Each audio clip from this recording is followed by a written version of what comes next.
He says things like this: in the information age, consumers quickly came to count on drastically superior quality for less price over time. Well, that's true. That part is true. But then he says things like, the price and quality curves diverge so dramatically that it sometimes seems as if the better something is, the cheaper it will cost. And what he means in the context of this discussion is that, those silly economists with their demand curves and supply curves arguing that when something is better, it will have a higher price, that these economists must be wrong. And we must throw away economic theory because, now the demand curve, maybe it doesn't slope down. Now it slopes up. Or maybe, who knows what kind of, maybe it's a circle or it's some kind of weird or funny shape. We can no longer use basic economic theory to explain prices. Well, look, the point here is simply that over time, with improvements in technology, often costs will go down, right? So a PC you can buy today not only has a lower price, but also is much higher quality than a PC that you would buy 10 years ago. But that is not a violation of the law of demand as formulated, for example, by Carl Menger, which states that other things equal, when at a lower price, a higher quantity will be sold, or the greater the willingness of buyers to buy because they value the product higher, the higher the market or equilibrium price. So Kelly is confusing if you think of this in supply and demand terms, those of you economics students, he's confusing, movements of curves over time with traveling along a given curve at a moment in time, right? So demand curves still slope down. Moore's law does not invalidate the law of demand, okay? A report from the Dallas Fed around the same time. So late 90s, before the internet bubble burst, is when you tended to see the most of these sort of silly claims. Here's another one. Scarcity, the first assumption of the old economy, isn't the dominant feature of the new economy. Now remember, what economists mean by scarcity, what Austrian economics means by scarcity, Professor Hoppe discussed this in his lecture yesterday afternoon, right, is the fact that human beings employ means that are scarce to achieve the ends that they desire. So human action always involves the use of scarce means. We cannot achieve all of the ends that we seek to achieve, so we must consider alternatives, trade-offs at the margin. We face opportunity costs of using resources for one activity as opposed to another. We cannot always have everything that we want. We have to make sacrifices. In other words, we have to economize. That's something that you learn on the first day of any economics course, Austrian or otherwise, maybe not Keynesian, but any decent economics course. It doesn't mean that we're poor or something like that, right? So what they say, scarcity isn't the dominant feature of the new economy. Many of today's markets are awash with goods and services. Okay. Sellers compete aggressively for buyers. Fine. They discount, they cut costs, they expand markets through relentless promotion and advertising. Like this never happened before 1990? Sellers didn't compete aggressively with each other in prior decades or centuries. They didn't cut costs. Has he heard of Standard Oil? Or Andrew Carnegie, or any of the great entrepreneurs of the past. More of today's companies and industries thrive on quantity discounts. The higher the demand, the lower the price. That's another one of these statements that if read, if you're careful when you read it, you think, oh, well, I guess, the law of demand, we can throw it out the window now, okay? The higher the demand, the lower the price. Well, of course, this just doesn't make any sense whatsoever.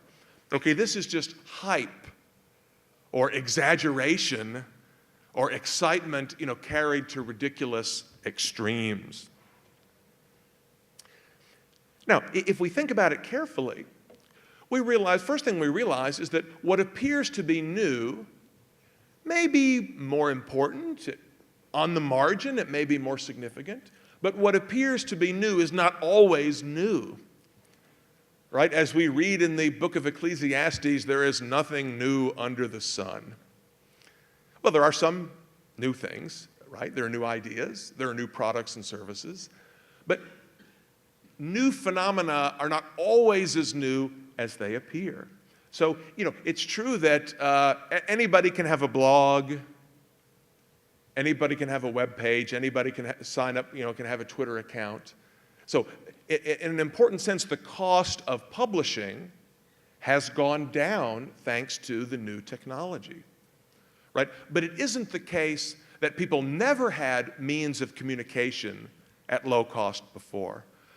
If you read the history of the American Revolution, people like Thomas Paine, for example, people were writing small documents against the king, against the authorities, and they were distributing them in little, I don't know if the words would translate, but pamphlets, or sometimes they were called handbills, a little piece of paper that you could distribute. You could print many copies, and you could secretly distribute them sort of in an underground fashion. So it isn't the case that until 10 years ago, the only way to get ideas to a large number of people was to have a big publishing house. And now you don't need that anymore. Well, that's an exaggeration, right? Notwithstanding everything that is remarkable about the internet, we have had communications networks in the past. The telegraph is a good example. The telegraph emerged in the 18th and early 19th century. Some of the earliest telegraphs were visual telegraph systems involving multiple nodes with flags or some other kinds of signals, and then each node would have a glass where you could see the other, and you could transmit messages back and forth. The electric telegraph, of course, coming along later. It's very interesting. There's a book called The Victorian Internet by a journalist named Tom Standage that is all about the history of the telegraph. It's quite fascinating stuff because right around the time that the telegraph, the electric telegraph, began to be used widely, journalists and scholars began writing books and articles that sound exactly like, with quotations just like the two I showed you, saying, everything is different now. We have a new economy because we have instant communication across the globe. Demand curves will not slope down anymore. We don't have scarcity anymore. All of society will change. And of course, it didn't change in as radical a way as they were thinking. In fact, there were even sort of like the equivalent of listservs, and there was texting language that was invented by, the Victorian telegraph operators were doing the 19th century equivalent of LOL and BRB and this sort of thing. The culture was very much the same as it is now. It's true that we have directories of information, repositories of information on web pages, but people have been buying and selling information for hundreds of years. The telephone book is a directory. It isn't as good as an online directory. It's harder to update. It doesn't have as much information. It's more difficult to send from person to person, but it essentially performs the same function. What about the rapid adoption of new technology? Right, so Facebook, I don't know exactly when Facebook first came online. I think somebody showed it to me around 2008, maybe? 2009, I thought it looked stupid, and I think I signed up for an account, but never looked at it again. And then all of a sudden, everybody was using it. People often remark that these kinds of technologies, they diffuse throughout the economy very rapidly. It doesn't take long for a company like Facebook or Twitter to go from completely unknown, no one's ever heard of it, to the thing that everybody's talking about and has millions of users and can get huge amounts of private equity from Goldman Sachs and this sort of stuff. that also is not really new.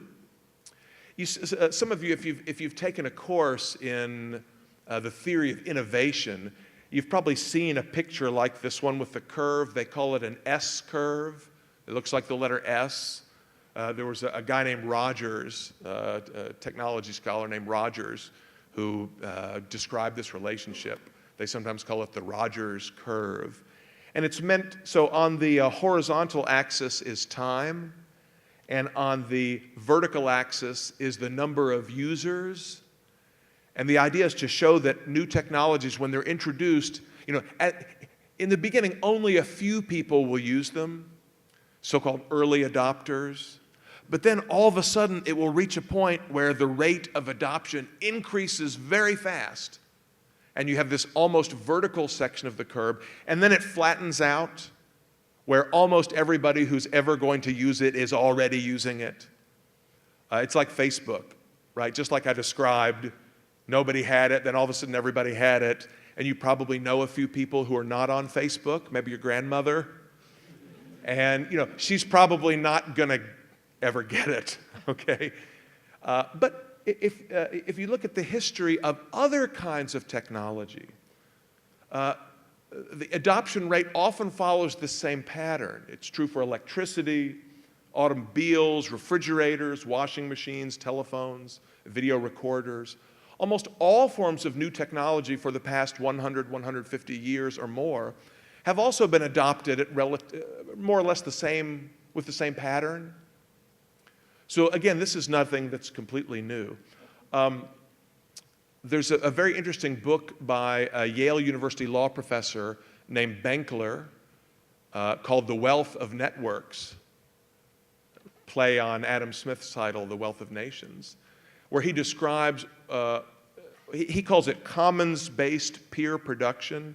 He means things like Wikipedia, open source software, right, where many, many people in a community, online community, can participate without kind of central ownership, without central direction. He describes it as a more kind of democratic means of producing products like Wikipedia or Linux or something, a more democratic way of producing goods and services that's better than a hierarchical, more exclusive way.